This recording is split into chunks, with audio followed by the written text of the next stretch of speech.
And this is a fine Monday. We're glad you're with us on Outnumbered. Later today, the IRS chief is set to return to the hot seat on Capitol Hill. And he's expected to face some tough questions over what happened to 2 years' worth of Lois Lerner emails that were lost, we've been told. Ahead of tonight's hearing, lawmakers have sent the commissioner, John Koskinen, a letter with 15 technology questions related to the missing emails. And there's this. I've had IRS employees who have emailed me this week who said all of their servers are not, it's not one little computer in Washington, that there are servers in 3 different places in the United States. The IRS has a contract with a professional email archiving company. I want to know why the FBI has not stepped forward and said what they have done to try to bring in their very sophisticated capabilities to understand what happened. Attorney Cleta Mitchell is talking about an email storage contractor, and we're now learning the IRS reportedly canceled its longtime relationship with that company called Sonasoft, just weeks after Lois Lerner's computer crashed and shortly before other IRS officials' computers also crashed. Ed, I'm going to go to you first on this. So Sonasoft, interesting. They've kind of been thrown under the bus because if their server system really does work, I'm imagining that they're digging up those emails right now just to prove that we can keep the emails where they're supposed to be. Gosh darn it. You buried the lead, though. Cleta Mitchell's telling us that this is a much bigger problem. All their computers are going down. Why can't this happen on April 14th? Exactly. When they're emailing me saying my return is due. Yeah. No, seriously, you know, the idea that not only are 2 years of emails just missing during the time period that's being investigated, but then, oh, by the way, the company that helps them recover emails, the contract wasn't renewed or was dropped. Crazy. I mean, last week, I and others in the White House press corps were pressing Josh Earnest, the new White House press secretary, about this, and his answer basically was, to quote him, was that there's a series of Republican conspiracy theories. That's what he said about the IRS scandal. And I said, maybe so. I'm not going to defend every theory or allegation that's been out there. But how do you explain 2 years of email missing? And that's something the White House, the IRS, have not been able to explain yet, which is fine. If you want to knock this down and say it's a figment of Darrell Iss's imagination or pick your Republican on Capitol Hill, show us the emails. And then why didn't they tell us? It. If it was some conspiracy theory, then why didn't they reveal that they were having these problems? Why was there no transparency through the process so that when Republicans said, where are these emails, instead of saying, oh, they're coming, you know, why didn't you say we don't have them immediately, right off the bat, to avoid any confusion or any idea that the American people would be confused as to why you kept that information secret? That's the issue for me. Why did you keep it secret? What were you doing behind the scenes during all of that time where you were saying, the emails are on the way, yeah, just give us more time, we need more time, and now all of a sudden you come out and say they're lost? Sorry, now. Well, we should remind people of what we think might be in those emails, and that's some sort of information about the scandal that's been going on, and we don't know exactly what they would say, but the background to all of this is the targeting of political groups for their names, the words T and party and a name, so on and so forth. And Democrats on the Hill have said not just conservative groups and Tea Party groups. There were Democratic groups as well that were targeting liberal groups. So then let's say the emails. Maybe it was 50-50.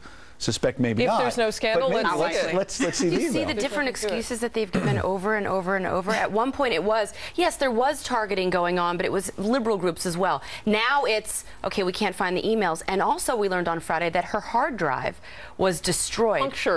Why do you destroy a hard drive? Another question, who canceled that contractor?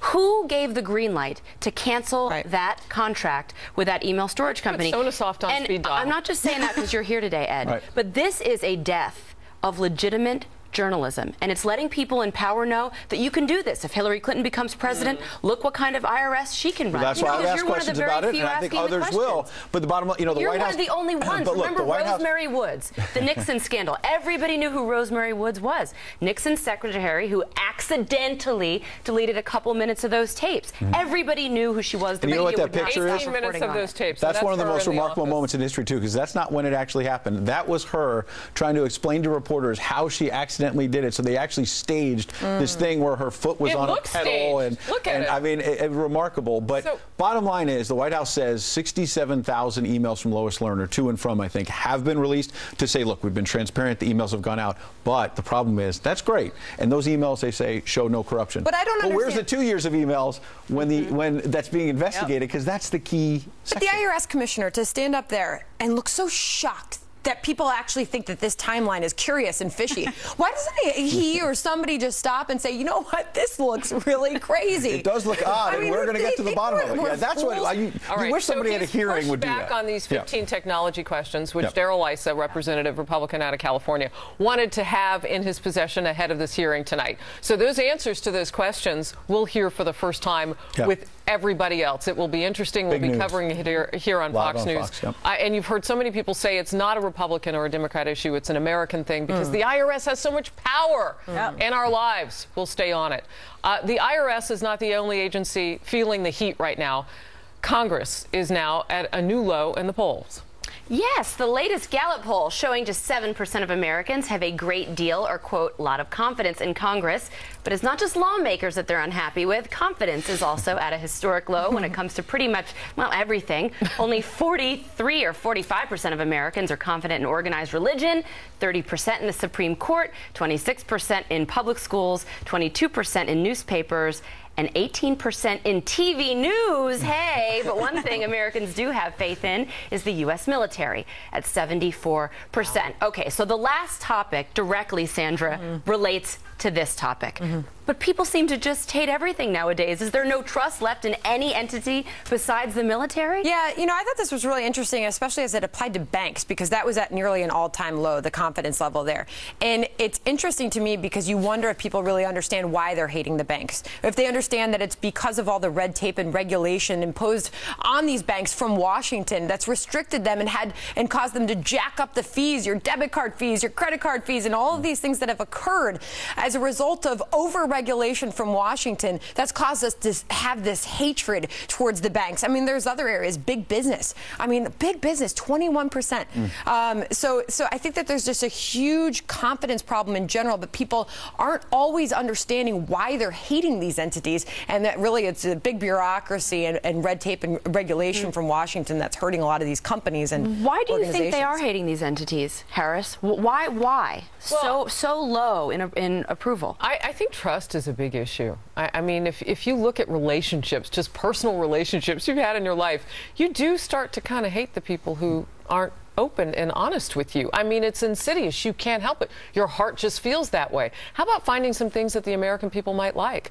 Like, you know, let's revisit the tax system so it's not so difficult and we don't feel like victims when things go wrong and our computer crashes. Where was the IRS on there? Were they below Congress? Yeah, right. It's in the negative. It's like negative where was 4? Representative Stockman I think from it's Texas far who below wrote the TV bill to news. give us a break on that, right? We're a little bit above the IRS. Thank God for Congress, because we're 11 points above Congress. Without Congress, we'd be in the toilet. That's right. It's all relative, I actually think we're just getting better at complaining.